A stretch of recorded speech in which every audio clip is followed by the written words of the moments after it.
তাই তো একবার মামা শ্বশুর, একবার চাচা শ্বশুর, একবার খালাতো ভাই, একবার ফুফাতো ভাই বানিয়ে বানিয়ে আমার বেডরুম পর্যন্ত নিয়ে আসি।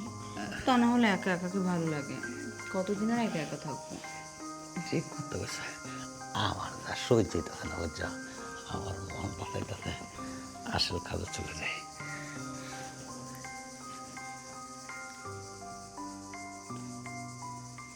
তাড়াতাড়ি আসো, আমার মনে হচ্ছে বৃষ্টি পড়বে। যখন তখন বৃষ্টি পড়ে গেলে তখন ভিজে যেতে হবে। কোথায় যাচ্ছ তো তুমি? ওরে মা গো মা, এখন বলে কোথায় যাচ্ছি কেন? তোমাকে বললাম না আমি আমার বাসায় যাব। রাস্তাঘাটে পাবলিক প্লেসে কি এগুলো সম্ভব? একটু মনের মতো করে রোমান্স করতে হলে বাড়ি ঘরে যেতে হয়। পাশে গেলে বোধ হয় পাশের পাড়াইটা দৌড়ে ফুটে পুরুলি দেব। তুমি কি পাগল হয়েছো নাকি? পাশের ভাড়াটিয়া কি আমার কাছে চান্স পাবে? তুমি বুঝছো না, এই শ্বশুর শাশুড়ির সাথে সবসময় ঝগড়াঝাটি হয় দেখে আমি আলাদা বাসা নিয়েছি। আর সবাই জানে আমার স্বামী বিদেশ। মাঝে মাঝে আমার ভাই ব্রাদার আত্মীয় স্বজন অনেকেই আমার বাসায় যায়। আর একটা মানুষের আত্মীয় স্বজন কি মানুষের বাসায় যাবে না? আমি আমার আত্মীয় স্বজনের মধ্যে যে কোনো একজন বানায় ফেলবো তোমাকে, কেউ কিচ্ছু বলবে না। আর ফ্ল্যাট রুম, এত কিসের চিন্তা? ফ্ল্যাট রুমের মধ্যে একবার কেউ ঢুকলে সারা দিনে ওখানে কেউ ফুসকিও দিবে না, কারো সাহস হবে না। আর যদি বাই চান্স কেউ কিছু বলে, আমি কিন্তু এমনি এমনি ওই বাড়িতে থাকি না। মাস শেষে এতগুলো টাকা আমার গুনতে হয়, বুঝছো নাই? আর আমার সাথে তো কেউ কথা বলে পারে না। আমার যে চাপা, চাপা দেখলেই ওরা 10 হাত দূরে চলে যায়। তোমার এত কিছু নিয়ে ভাইবো না, চলো এখন বাসা চলো। দেখো পাশে না রে, চলো আমরা হোটেলে উঠে যাই। হোটেলে একবারে রিল্যাক্সে যা মন চায় তাই করতে হবে। কেউ কিচ্ছু বলবো না, চলো। তোমার আসলে মাথায় সমস্যা আছে। আমার এত সুন্দর একটা ফ্ল্যাট থাকতে আমি হোটেলে কেন যাবো বলো তো? হোটেলে গেলে তো অনেকগুলো টাকা দিতে হবে ভাড়া, তাই না? তাহলে আমি ফ্রি ফ্রি বাসা পাচ্ছি। এত কথা বাদ, চলো। বৃষ্টি চলে আসবে যখন তখন, আসো আসো। আরে বাবা কুয়ে নে তুমি আমার ঢুকাইতেছো। আরে এটাই তো আমার বাসা। ভাবি আসসালামু আলাইকুম। ওয়ালাইকুম আসসালাম। জি, কিছু কইবেন? কিছু কমো না, মুরব্বী কেডা? এইটা হইতেছে আমার ও চাচা শ্বশুর, চাচা শ্বশুর লাগে আমার। ও চাচা শ্বশুর, মানে আপনার শ্বশুরের ভাই। হ্যাঁ হ্যাঁ। আচ্ছা আচ্ছা আচ্ছা। বাজান, আপনার বাতিজার নাম কি? আমার বাচ্চাদের নাম, আমার বাচ্চাদের নাম শুভ। শুভ এই, সূর্য। সূর্য সূর্য সূর্য। ওহো আচ্ছা আচ্ছা আচ্ছা।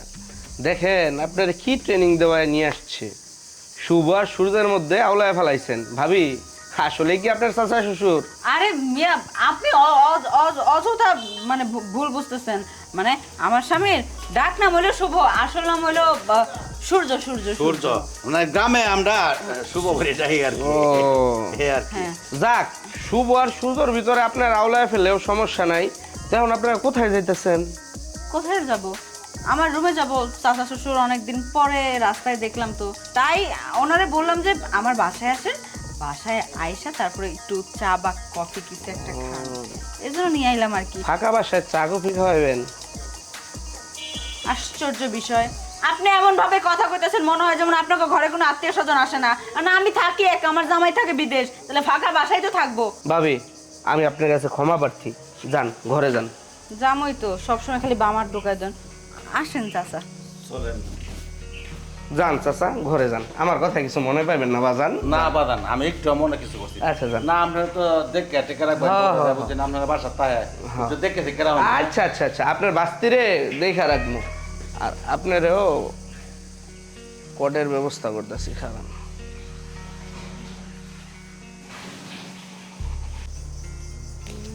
সর্বনাশ শেষ, সর্বনাশ শেষ, সর্বনাশ হয়ে গেছে।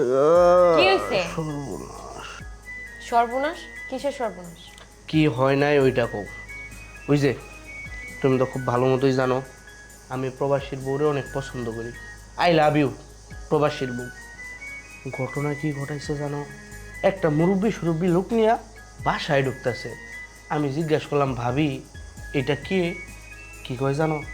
কই এটা নাকি ওনার চাচা শ্বশুর। তা চাচা শ্বশুর তার পাশে আসতে পারে না? আহ, মহিলা মানুষের এই একটা সমস্যা। কথা শেষ না করতে করতে আরেকটা কথা হান্দায় দাও। কথাটা শেষ করতে দাও। পরে আমি ওনার চাচা শ্বশুরে জিজ্ঞাসা করলাম, বাজান গো, আপনার ভাতিজার নাম কি? ওমা, আর ভাতিজার নাম হচ্ছে সূর্য। বাবির জামাইয়ের নাম সূর্য না, এক ওই শুভ, মানে নামে আউলাই লাইছে। আমি বললাম কি ব্যাপার, আপনি নামে আউলাই লাইলেন কে? তারপর আমার বুঝুম বাজুম বুঝ দেয়, কয় একটা নাকি শহরের নাম, একটা নাকি গ্রামের নাম। ভাবি, ঝামেলা কিন্তু একটা আছে। আমার মনে হয় কি জানো, তুমি ওই যে প্রবাসীর ভাবিরে পছন্দ করো, এই জন্য তোমার মাথার ভিতরে সারাদিন ঘুরপাক খায় যে কার কার সাথে সে দেখা করে, কার সঙ্গে সে দেখা করে, তার বাসায় মেহমান এসে তা নিয়েও যদি তুমি সন্দেহ করো, তাতে কি হইব? ভাবি, মনে করো তোমার বাসায় তোমার আম্মা আব্বা আছে, আমি তোমার বাসায় আসছি, এখন আমি তোমার মেহমান নাকি? মনে করো এখন তোমার বাসায় কেউ নাই, এখন আমি তোমার বাসায় আসছি, তাইলে আমি কি পরকীয়া প্রেমিক? হ্যাঁ, সেটা তো ঠিক।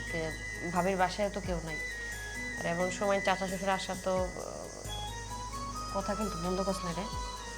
বিষয় আছে আরেকটা, চোখটা না খালি এই হয় এই হয়, মানে সাধারণ চোখ না, আরে আরে চাই, মানে আরে আরে চোখের মাঝে কিন্তু একটা মানে খেলা আছে। আমি কিন্তু পরকীয়ার যে খেলাটা, মানে পরকীয়ার যে কোর্স আমি করছিলাম, ওই কোর্সের লগে এটা মিলে গেছে। তুই এবার পরো কি আর কোর্স করছিলি? এগুলো শিখি না ইউটিউব দেখা। শোন, এখন যেহেতু ভাই বিদেশে থাকে, সে যেহেতু ঘরের মধ্যে এক বেড়া নিয়ে আইছে, এলাকার লোকজন জানলে তো মান সম্মান তো আমাকেও দগে লগে যাইব, যেহেতু এই বাড়িতেই থাকে।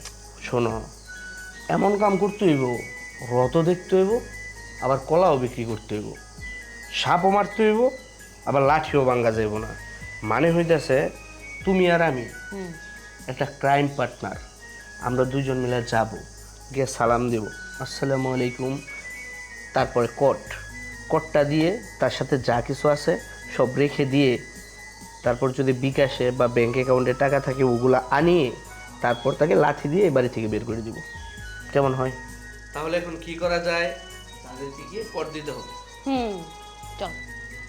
তুমি কিন্তু আবার নরম হয়ে যাবে না, টাকাটা নিয়ে কিন্তু বের হয়ে যাবে না, ঠিক আছে? চল, আমি আবার নরম হলো। আসো। তুমি আমার খুঁজে এসো, কথা বলো না, যাও।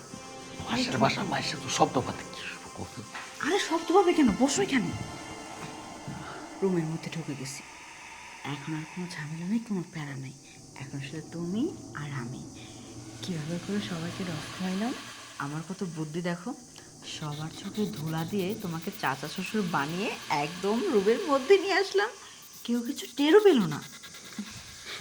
টেরটা পাবে কীভাবে?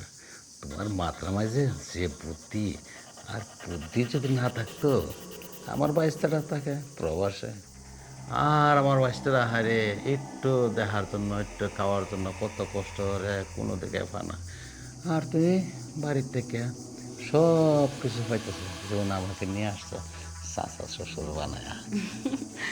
মাথায় যদি বুদ্ধি না থাকে তাহলে কি দুদিন পর পর এক এক পুরুষ মানুষ নিয়ে কি বেডরুমে আসতে পারি?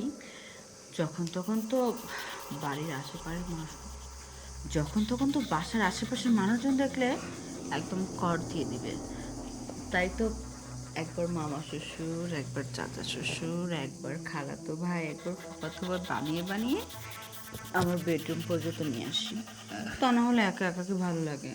কতদিন আর একা একা থাকবো? ঠিক করতে গেছে, আমার না সহ্য হইতেছে না, বুঝছো?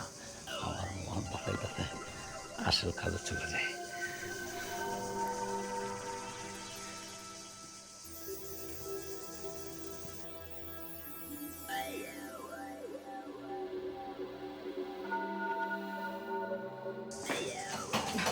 আরে কে? আসসালামু আলাইকুম ভাবি। আপনারা? জি, আপনারা এখানে কেন? একটু কাজ আছে। আরে আরে ভেতরে যাচ্ছেন কেন?